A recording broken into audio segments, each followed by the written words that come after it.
So yeah, we're going to do a little bit of mindful movement, but just before we start, I wanted to kind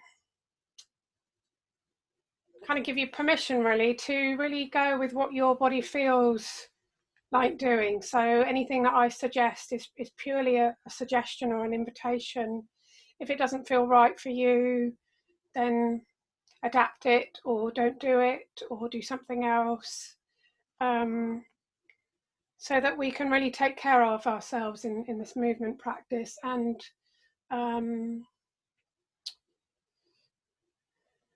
yeah, I kind of really wanted the movement practice to be very much focused on the breath, so that as much as possible it can feel like the breath is moving the body, and that the movements in the body are as effortless as possible. So we'll see how that goes. And you can do these practices sitting down or standing up, or even lying if you wanted to. And even if you didn't want to move, you could just imagine the movement. You could close your eyes and just imagine hands or legs or whatever moving. And there's evidence to show that even that imagination of body parts moving can strengthen neurons in the brain and nerves throughout the body. So yeah, that's probably enough to say. I've got a cat in the room who might decide she wants to move as well. So we'll see how that goes. So before, I'm going to stand up in a minute, but just before we stand up, I wanted to just start with this practice of, some of you may have done this before, petal breathing. So just to really start with the kind of breath movement. So the way that we do this petal breathing, if you haven't done it before, is letting the fingers come together to touch the thumb. And then it's, again, up to you whether you breathe in or you breathe out, whichever way works for you. But as you breathe, half of your breath, breathing in or breathing out, the fingers will open. And then the other half of the breath, fingers will close. So we'll just start with this for a couple of breath cycles to kind of touch into the breath and to see how it is. If you're breathing slowly, then the fingers will be moving slowly.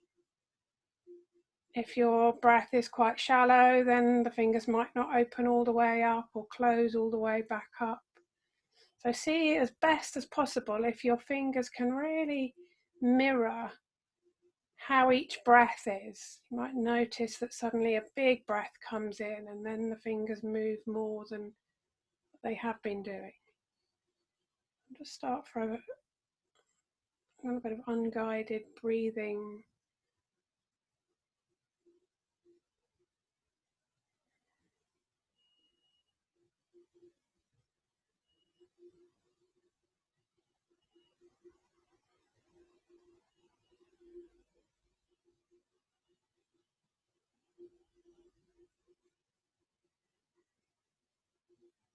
And again, as before, if the mind wanders off, then we gently notice that, maybe give it a label. And then when we're ready, come back to this movement of the fingers, next in or out breath that you notice, and just pick it up, begin again, begin anew. What's this breath like?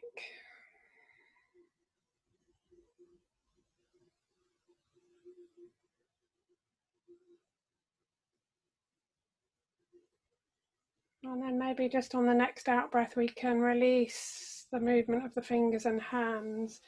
And you can either stay sitting or you might like to come to standing.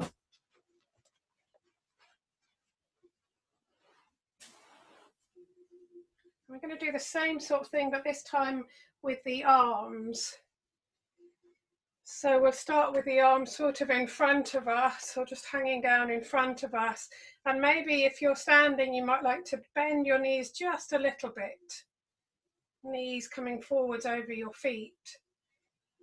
And we're going to do the same thing. The breath is going to move the body. Body's going to mirror the breath. So this time, as we breathe in, the arms float up and the knees just slightly unbend. And then we turn in the wrists at that pause. And as we breathe out, the arms float down. The knees will bend a little bit if that feels okay. Almost like you're painting a wall in front of you with your arms and your hands, like a big paintbrush. But again, connecting with the breath, seeing how it feels. Might be doing quite small movements. You could almost just do this in the wrists and the hands. Might be imagining that movement, or maybe if the breath is quite big and strong, then maybe the arms are coming up higher and releasing all the way down. No right or wrong. No way that it should be.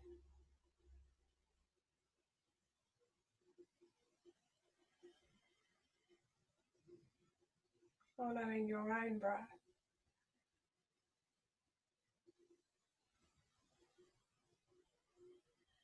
And then just next time on an out breath, bring the hands beside you, and the same thing, but now the arms are opening up to the side, a bit like bird's wings.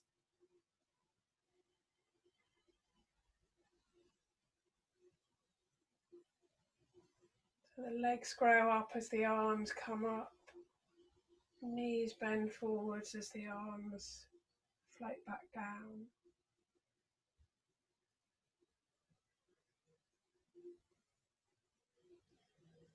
Working at your own pace, following your own breath,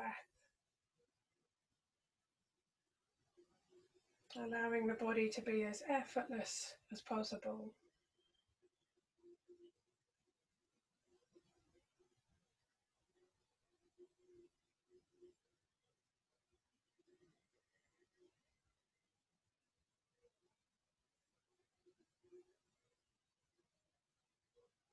Each time the mind wanders off, then just label and notice and name where it went, and then gently, kindly bring it back to this breath and this movement combined.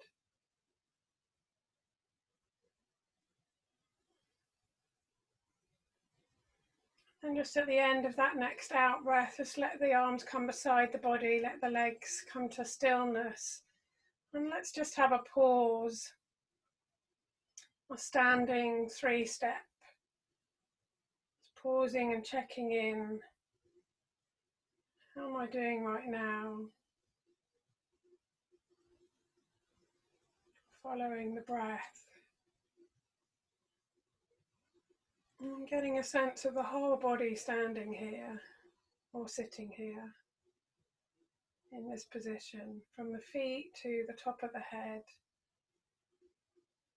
Maybe noticing the right hand side of your body and the left hand side.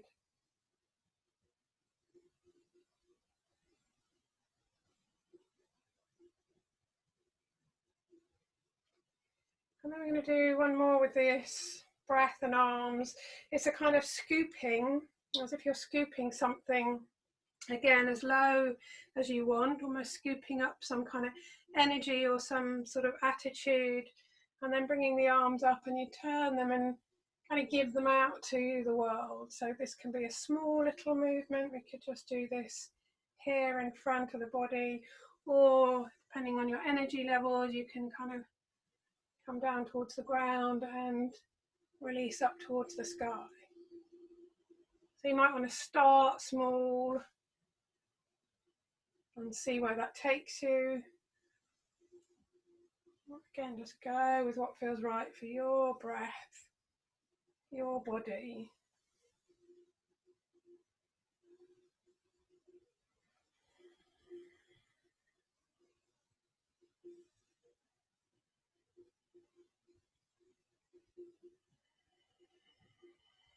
Maybe as you do this, there might be a particular attitude, quality that you want to scoop up for yourself that's nourishing. And maybe there's another or the same attitude or quality that would be helpful to sort of send out to those around you, either virtually or in person through the 2-meter distancing.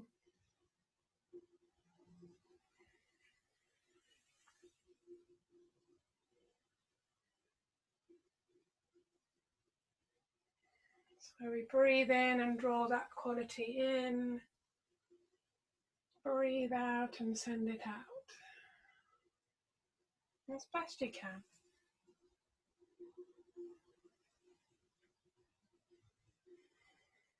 Maybe just one more of those if that feels okay.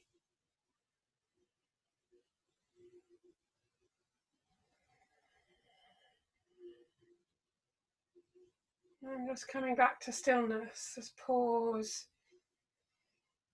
checking in, feeling the breath, feeling the body standing, sitting, lying here.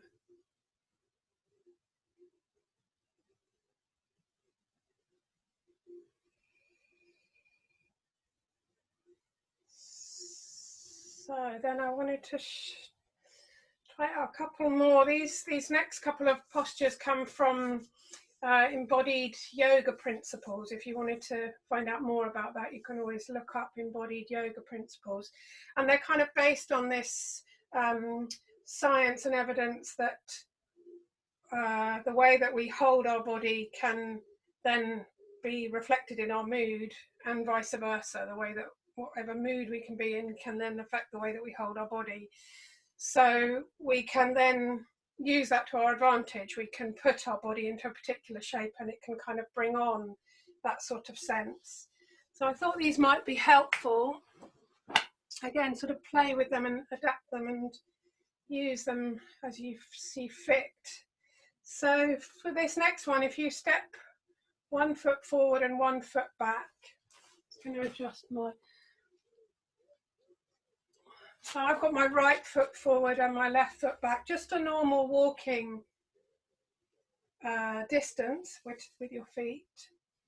And I always think it's quite nice to do just a little bit of swaying or kind of rocking through the body, coming forwards and backwards. So the arms just lift a little bit as you come forwards, release down as you come backwards, a little bit like being on a swing when you're a child, perhaps. And then we can come forwards onto so that the weight is more on the front foot. Back foot is still on the floor, but the weight is kind of forwards. And we're going to start with the hands in front of the heart space. So this position that we're about to go into is a kind of saying yes. So as we do it, we can maybe connect with something that we would like to say yes to.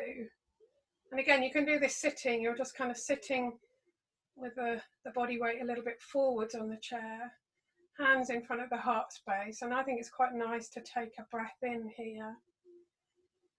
And then as you breathe out, just taking the hands down beside you, palms facing forwards, and then you're just leaning into the back leg. This is our kind of yes. And we can sort of move between the two with our breath. So breathing in, coming forwards onto the front foot, the heel might lift a little bit if you're standing. As you breathe out, opening the arms, palms facing forwards.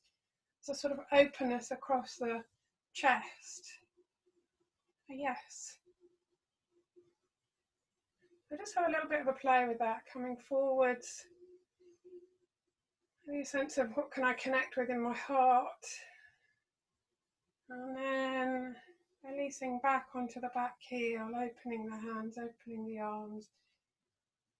Is it that I'd like to say yes to? And you can sort of pause here for a moment.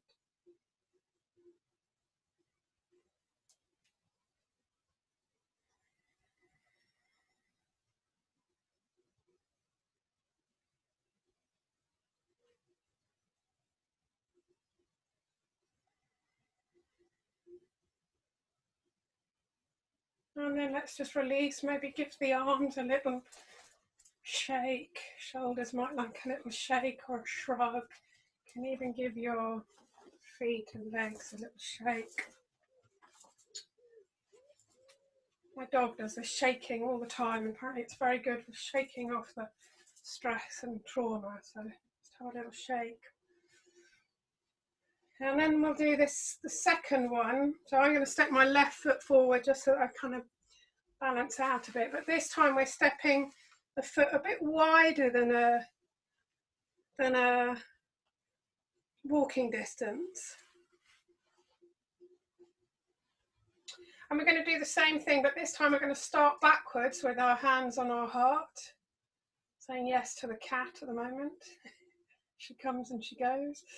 So we're starting on the back, the weight on the back foot, hands on the heart, and we're going to come into this position. So I've got my left foot forward, so my left hand is going to come forward, although this will be mirrored, so for you this will actually be the right. And then the other hand is coming into a soft fist just beside, right next to my hip. And this is our kind of no. So we can just have a play with this, see what it's like to have your hands in front of your heart, weight on the back heel, breath comes in, and then as you breathe out, the knee bends forwards, the hand comes forward, same hand as knee, soft fist, and a bit of a no. Sometimes it's more difficult to say no to things than it is yes. So I found this quite helpful particularly if I really want to do something, but it's kind of like I don't have time. So this is kind of like, I'd really like to, but no, I'm sorry, I can't right now. Other times it might be a bit more definite no.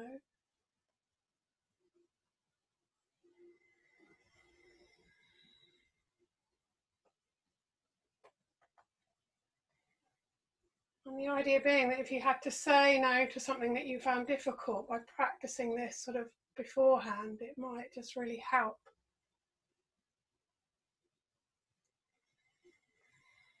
And equally, the previous one, if you had to say yes to something you weren't so sure about, then again, it could be helpful.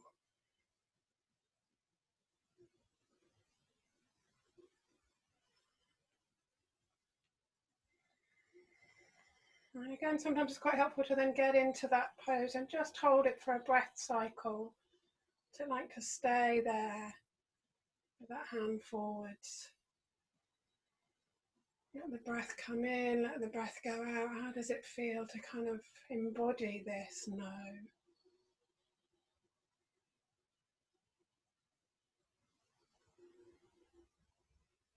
And then release. And you might like to have a little shake or even just a little bounce. Let the body be nice and loose. So we're going to just do a couple more. We're going to move between these two. So the first one is where you bring, this would be the right hand coming underneath by the side of the ribs, left hand coming up onto the shoulder. And this is the self-care pose. So again, you can sort of just bend the knees and maybe just almost let the head come in, almost a kind of, just giving myself a little hug. What is it that I need to look after myself? And maybe just, I quite like to do this where I breathe in and let the knees unbend, and then breathe out and just kind of bend into this, knees bend, head drops down.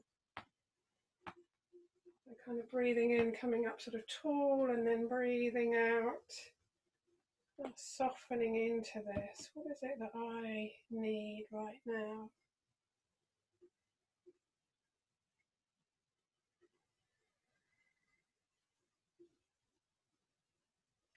And then the other one, we're going to put these together just in a minute. The other one is where we step our feet out wide, side by side, and we can bend the knees and it's like we're pushing the walls out. And this is kind of a sense of clearing space. What is it that I need to clear space for? Prioritizing. So I think these can go together quite nicely. So we can come from just here. What do I need to look after myself? And kind of see what comes, and then stepping wide. Okay, yeah, that needs to just go away for a moment. You know, Carol was talking about her practice being one of the first things to go. So maybe it's like, no, I need to make space for my practice and I need to push some of this other stuff just away for the moment. So just for the last few moments of this, just in your own time, just kind of practice and play with giving yourself a hug. It can be the other way around. You can try it with the other way around, the arms the other way around. Breathing in there and maybe just dropping in the question, what is it that I need to look after myself or support myself, resource myself? Something might come from that, and then, what do I need to make space for? It needs to go out to the edges. You can maybe just come in and out of this or stay in this. Be with the breath. And then come back to, oh yeah, what do I need to look after myself? What am I doing now? What else might be needed? And then again, maybe there's something else that just needs to be prioritized.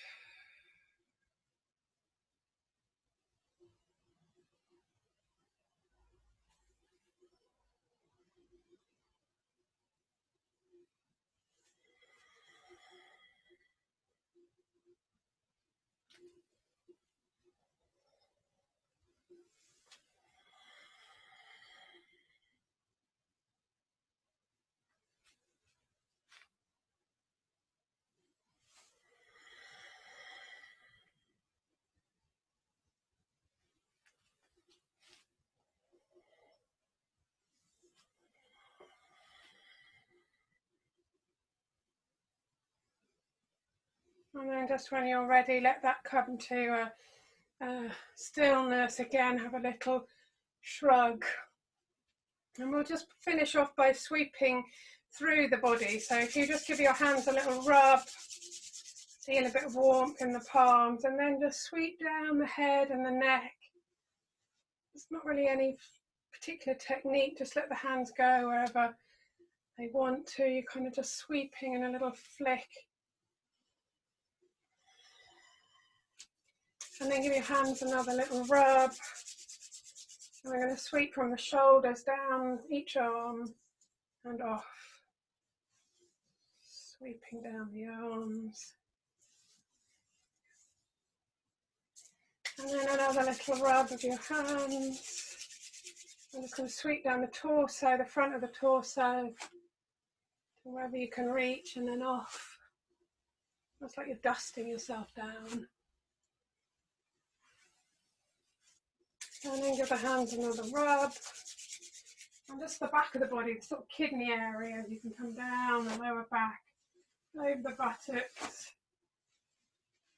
and away. And we're just going to go down the feet, down the legs and off the feet. You can do the front and the backs, inner edges and outer edges. And if you're standing, you might like to just hang the body upside down. If you're sitting, you might be able to do that in between your legs, just a little bit of a lean forwards and down. Keep breathing, keep smiling, or have a kind of softness in the face. You might like to give the arms a bit of a shake, and the head, the neck, even the back of the legs. Really ragdolly. And then if you're standing to come up, you just want to soften your knees a little bit. Let the knees bend forward so that you can roll the torso back up to standing, vertebra by vertebra. Head coming up last. And then we're going to come back to Christine to lead us through the next practice. So just a moment to transition